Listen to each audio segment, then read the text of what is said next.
pinapalabas nila ngayon, ang kakasuhan nila, yung witness namin. So, hindi naman po tama yun eh. Kaya nga po lumabas yung witness namin eh. Sinugal niya nga ang buhay niya. Para po matulungan kami. Tapos ngayon, I'm gonna pinabaliktad introduce pa you to nila. my new friend. Orange. Investigasyon sa kaso ng mga nawawalang sabongero ng kompromiso. Ginagapang daw ang ilang kaanak ng mga biktima. Ayon kay Justice Secretary Boying Revilla. Yeah, brother. Pinipilit daw silang ituro bilang mastermind ang whistleblower. Ang nasa likod umano nito, isang dating high-ranking police officer. Sa dating, may nakuha na namang mga buto kasama ang gumunang tao. Kasabay niyan, hawak na raw ng DOJ ang bagong testigo. Magandang gabi, ako po si Pinky Webb, simulcast tayo sa DWAR Abante Radyo at 94.7 Melody FM. Ako naman si Willard Cheng. Mapapanood din tayo sa Team TV 31, Signal I think Channel about 24, Converge 74, But today, I'm gonna be Sky fighting Cable with Channel 33, at We just had Samsung a TV little- Plus. At ako si Corina Sanchez Rojas. argument Simulan na online. natin ang Shut up!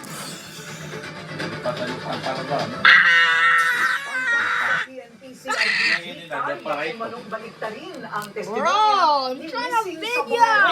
sa whistleblower. CIDG chief na sinibak sa West Let's go, chocolate! Buddy! Nag-name drop na nasa come on, likod don't be ng weak. umano'y I'm gonna kick you demolition right job now. laban kay Tignan mo, SP Cheese. Posible raw na si Ako Bicol Party List Representative Saldi Co. Mag-video guys. Sorry about that. Kongresista sinita dahil sa panonood ng isabong habang may sesyon. Bulkan Kanlaon, Ay. Nabana sa Alert Level 2. Ugly Ibulin ng little. Presidente na ilang buwan I'm na sa evacuation cursing center today. papayagan ng Then you umuwi. gonna curse my words, buddy! Russia niyanig ng magnitude 8.8 na Miss lindol. Buddy. Tsunami ang Well, sa Pilipinas, Japan at Amerika. Mommy, take me home! At moved on na Bomba from clara, Orlando bomba Bloom, Katy clara. Perry spotted na ka-dinner date Babakla si si former Broski, Canadian guys. Prime Minister Justin Trudeau. This is for someone that is like my classmates, yeah? Well, let's get it! Let's go bomba clot this room. Ready, ready! Bomba clot! I'm a back!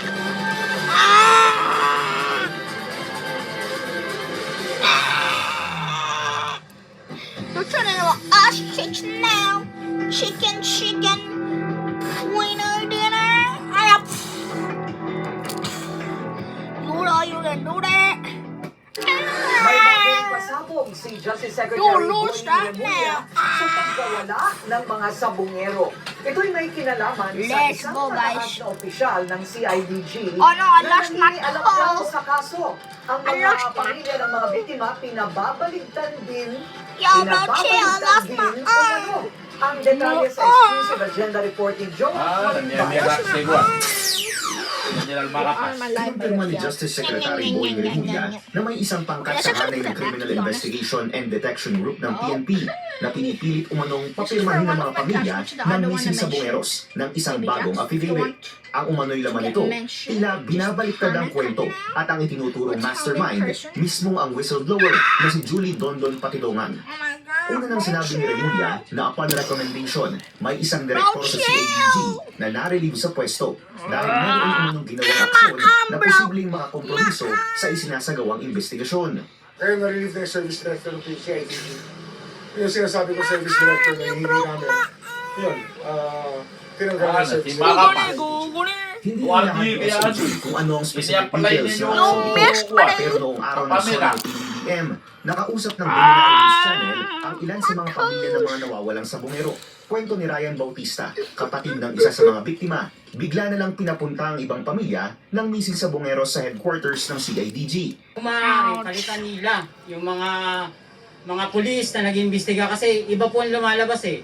Ang pinapalabas nila ngayon, ang kakasuhan nila, yung witness namin. So, hindi naman po tama yun eh. Kaya nga po lumabas yung witness namin eh. Sinugal niya nga ang buhay niya para po matulungan kami. Tapos ngayon, pinabaliktad pa nila. Gusto pa nilang kasuhan yung witness namin. Ayon sa isang mapagkakatiwalaang source, Iisang direktor lang ng CIDG na involved sa missing sabongeros investigation ang narinig sa pwesto ngayong linggo. Siya si Police Brigadier General Romeo Macapas, ang mismong hepe ng CIDG. Isang bagay na kinumpirma rin sa amin ng Patidongan. No, no, Yes, headlock yes, naman na totoo elbow na mabaliktad nga nangyari. Kaya yun ang napapala ni General Macapas. Dahil ang may utak niyan siya si General Macapas. Dahil gusto niya baliktarin na ako ang mastermind. Dahil mayroon isang tao na nasa likod niyan. Pinapupunta sa CIDG.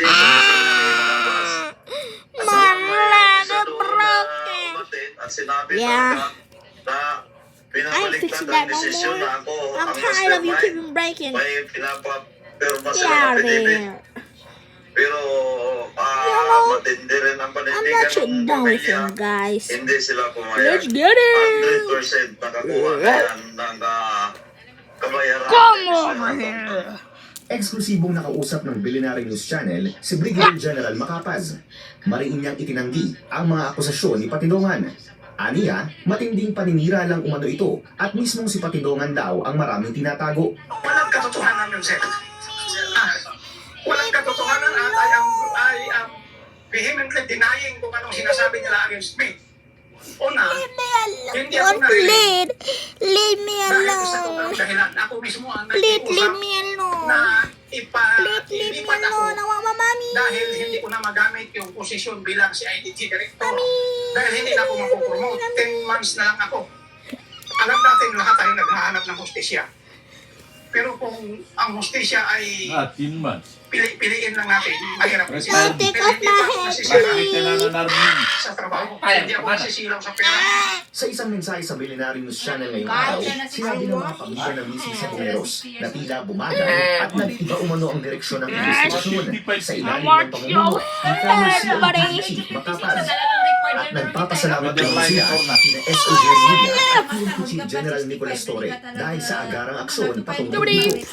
Samantala, kinukuha rin ng SOJ Media na may nakita ng muling labi ng tao sa pagbabalik ng search and retrieval operation sa Taal Lake, kasama sa mga umano'y butong na recover at isang bungo ng tao.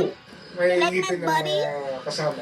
Hindi nyo lang kasama yung pangalaman. Pero yung upper teeth kasama. I wanna fix your hair. Nakasakali kayo makuha. For it to be fair, I'm fixing your arms. Nakakabit pa sa I'm skull. fixing his legs. So, Well, baka doon sa ngipin come over here.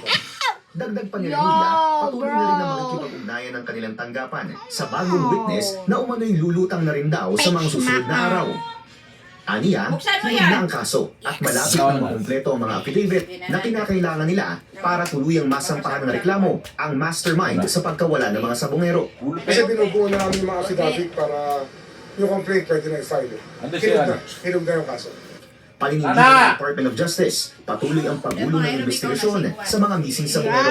Lalo na't isa umano ito sa mga binanggit mismo ni PBBM sa kanyang State of the Nation address. Para sa agenda, Josh Malimban, Billionaire News Channel.